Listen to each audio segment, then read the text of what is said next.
Volume study 4 ಯೆಹೋವನ ಮುಯ್ಯಿ ತೀರಿಸುವ ದಿನದ ಹರ್ಮಗೆದೋನ್ ಯುದ್ಧ ಅಧ್ಯಾಯ 10 ಪ್ರಸ್ತಾವಿತ ಪರಿಹಾರಗಳು ಸಾಮಾಜಿಕ ಹಾಗೂ ಆರ್ಥಿಕ ಪುಟ 337 ನಿಮ್ಮ ಪವಿತ್ರತೆ ಕುರಿತು ಸೂಚಿಸುವ ಕಾರ್ಮಿಕರ ಸ್ಥಿತಿಯ ಸುಧಾರಣೆ ಪ್ರಾಯೋಗಿಕ ಕ್ರಮಗಳ ಕುರಿತು ಮಾತನಾಡುವಾಗ ಹೆಚ್ಚು ಒತ್ತು ನೀಡುವುದನ್ನು ನಾನು ಉಲ್ಲೇಖಿಸಿಲ್ಲ. ದತ್ತಿ ಅಥವಾ ದಾನ ಅಂದರೆ ಅಂತಹ ಶಿಫಾರಸುಗಳಲ್ಲಿ ಬಡತನದ ನಿರ್ಮೂಲನೆಯಲ್ಲಿ ಪ್ರಾಯೋಗಿಕವಾಗಿ ಏನೂ ಇಲ್ಲ ಅಥವಾ ಅವುಗಳನ್ನು ಯಾರೂ ಪರಿಗಣಿಸುವುದಿಲ್ಲ. ಭಿಕ್ಷೆ ನೀಡುವುದರಿಂದ ಬಡತನವನ್ನು ತೊಡೆದುಹಾಕಲು ಸಾಧ್ಯವಾದರೆ ಕ್ರೈಸ್ತ ಪ್ರಪಂಚದಲ್ಲಿ ಬಡತನವಿರುವುದಿಲ್ಲ. ದಾನವು ನಿಜವಾಗಿಯೂ ಉದಾತ್ತ ಮತ್ತು ಸುಂದರವಾದ ಸದ್ಗುಣವಾಗಿದೆ.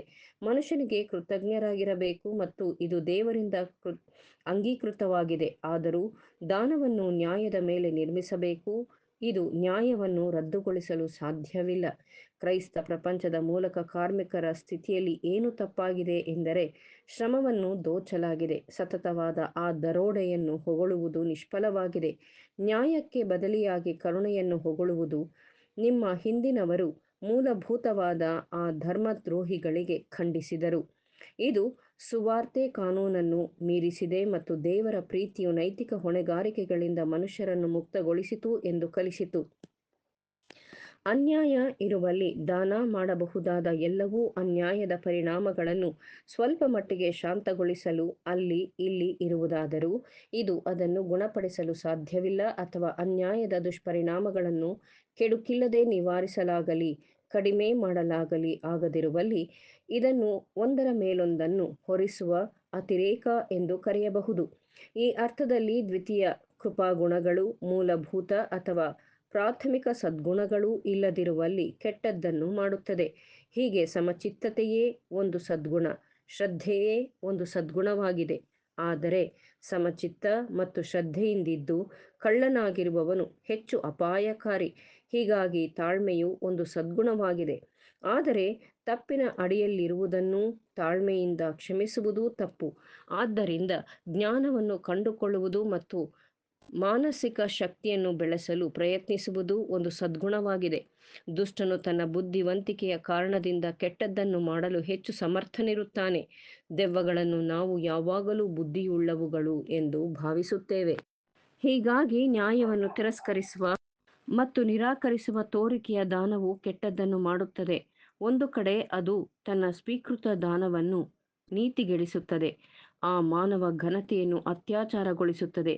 ದೇವರು ಸ್ವತಃ ತಾನು ಗೌರವದಿಂದ ವರ್ತಿಸುತ್ತಾನೆ ಎಂದು ನೀವು ಹೇಳುವಂತೆ ಭಿಕ್ಷುಕರನ್ನೂ ಮತ್ತು ಬಡವರನ್ನೂ ಸ್ವಾಭಿಮಾನಿ ಸ್ವಗೌರವವುಳ್ಳ ಪ್ರಜೆಗಳನ್ನಾಗಿ ಮಾಡಲು ದೇವರು ಕೊಟ್ಟದ್ದನ್ನು ಅವರಿಗೆ ಮರುಪಾವತಿ ಮಾಡಬೇಕಷ್ಟೆ. ಮತ್ತೊಂದೆಡೆ ಇದು ತಮ್ಮ ಸಹವರ್ತಿಗಳನ್ನು ಲೂಟಿಯಲ್ಲಿ ಬದುಕುತ್ತಿರುವವರ ಆತ್ಮಸಾಕ್ಷಿಗೆ ನೋವು ಶಮನ ಮಾಡುವ ಕೆಲಸ ಮಾಡುತ್ತಾನೆ. ಐಶ್ವರ್ಯವಂತರು ಪರಲೋಕ ರಾಜ್ಯವನ್ನು ಪ್ರವೇಶಿಸುವುದಕ್ಕಿಂತ ಒಂಟೆಯು ಸೂಜಿ ಕಣ್ಣಿನಲ್ಲಿ ಹಾದು ಹೋಗುವುದು ಸುಲಭ ಎಂದು ಕ್ರಿಸ್ತನು ಹೇಳಿದಾಗ ನಿಸ್ಸಂದೇಹವಾಗಿ ಮನಸ್ಸಿನಲ್ಲಿ ಆತ್ಮಿಕ ಹೆಮ್ಮೆ ಮತ್ತು ನೈತಿಕ ಭ್ರಮೆ ಇತ್ತು ಎಂದು ತಿಳಿಯಬಹುದು. ಯಾಕೆಂದರೆ ಇದು ಅನ್ಯಾಯದಲ್ಲಿ ಮುಳುಗಿರುವ ಹಾಗೂ ತಮ್ಮ ಹಣ ಮತ್ತು ಪ್ರಭಾವವನ್ನು ಬಳಸಿಕೊಂಡು ಅನ್ಯಾಯವನ್ನು ಎತ್ತಿ ಹಿಡಿಯಲು ಉಪದಾನ ನೀಡುವಲ್ಲಿ ಅವರು ಮನುಷ್ಯನಿಗೆ ತಮ್ಮ ಕರ್ತವ್ಯಕ್ಕಿಂತ ಹೆಚ್ಚಿನದನ್ನು ಮಾಡುತ್ತಿದ್ದಾರೆ ಎಂತಲೂ ಮತ್ತು ದೇವರಿಂದ ಚೆನ್ನಾಗಿ ಆಲೋಚಿಸಲು ಯೋಗ್ಯತೆಯನ್ನು ಹೊಂದುತ್ತಾರೆ ಎಂದಲೂ ಅವರು ಭಾವಿಸುತ್ತಾರೆ. ಅವರ ಸ್ವಂತ ಒಳ್ಳೆಯತನಕ್ಕೂ ದೇವರಿಗೆ ಸೇರಿದ ನಿಜವಾದ ಒಳ್ಳೆಯತನಕ್ಕೂ ಇರುವ ಗುಣಲಕ್ಷಣದ ಮಾರ್ಗವು ಅಸ್ಪಷ್ಟವಾಗಿದೆ. ವಿಚಾರ ಮಾಡುವುದಾದರೆ ಎಲ್ಲವನ್ನೂ ಒದಗಿಸುವವರು ಯಾರು?